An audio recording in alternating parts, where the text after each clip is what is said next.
You came in here from California, correct?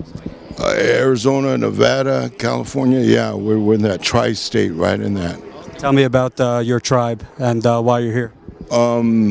Back in 1992, we were battling a nuclear power dump, the first in the nation, out in Ward Valley, which is 22 miles west of our reservation. It's not on our reservation land, but the groundwater would seep just like here.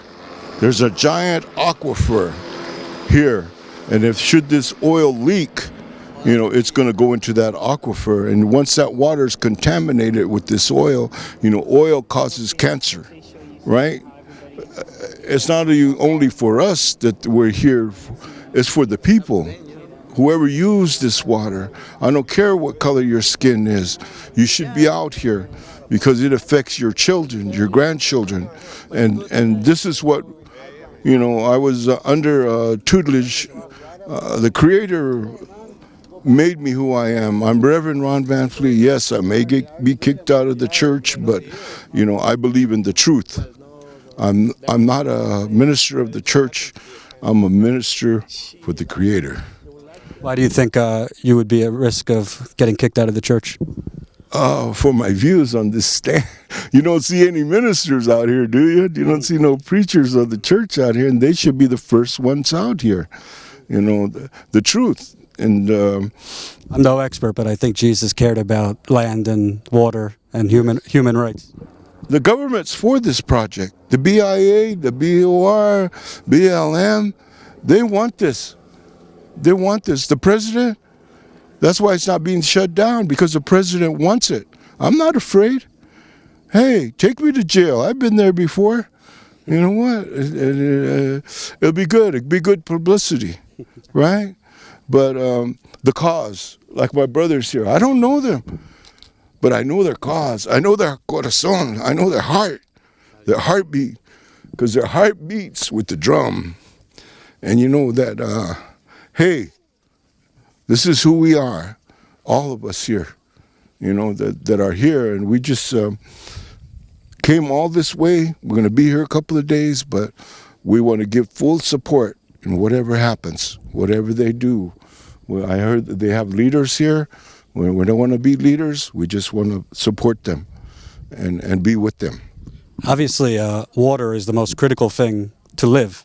Yes. But do you feel like there's something even greater at stake here when you look at the universal principle of greed and what you see it's permeated throughout the country, throughout the world?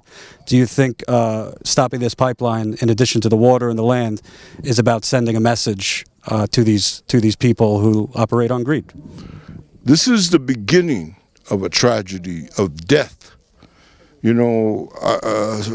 Gustavo Gutierrez, who was a disciple of Cesar, he said, Ron, whenever you go to protest, whenever you go to stand for something, is it worth your life to stand in front of the caterpillar? And if it's worth life or death, then you can stand. And the name of our tribe is Pipa Aha Makav, which means people of the water, people of the Colorado River. And we're caretakers. We don't own the land. We don't own the water. We don't own the desert. We're caretakers of that. That's what we do. And down there, Lake Havasu, everybody's heard of Lake Havasu. It means blue-green water. All the vacationers, they go there. Did you know that lake is contaminated? The fish in that lake, they have both male and female organs. That's how contaminated the Colorado River is. It's like a cocktail of different chemicals that have been put in there, and it's a dump site. And, that's what happened to us and our clean water. Now, it's going to happen here. I don't have to have tests to know. I don't have to do surveys to know that this pipeline's going to leak. It's already been leaking up in Canada. Coming from Alaska, wherever it comes, it's leaking big time. And they're not fixing it. The companies are fixing it. You think if it leaks down here, are they going to monitor it? How are they going to monitor it? You know, they're going to have a man at every joint and in between. How are they going to find out that they're, you know, where money could be involved? Man changes. Man changes, you know. And he don't think about his family. He don't think about other people's family. When I was a little boy, my grandfather told me, he said, Ron, I just taught you something. What is it for? It's for the people, Grandpa. It's for the people.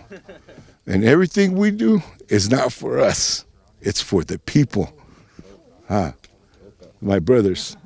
And how does it feel when you saw Happy last week? You see him, the younger generation, standing up and really fighting with their bodies. How does that make you feel to see him? I'm in here and I feel great, man. I belong here.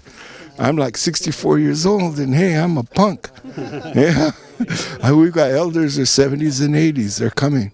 They're bringing them in the vans, and they're going to be out here. They'll be singing bird. They'll be dancing, just like the young people. And they're not doing it so that the cameras can look at them, or the show or whatever. It's for the people. That's the way we believe. The Creator made us a special people, and we need to use those gifts that He gives us. Just like you. You're a cameraman. Like he's a cameraman. You're the, hey, that's the Creator made you that job. You love that job. You wake up, want to go to work. Huh? Me too. I like who I am. Thank you, sir. You're welcome. I appreciate it.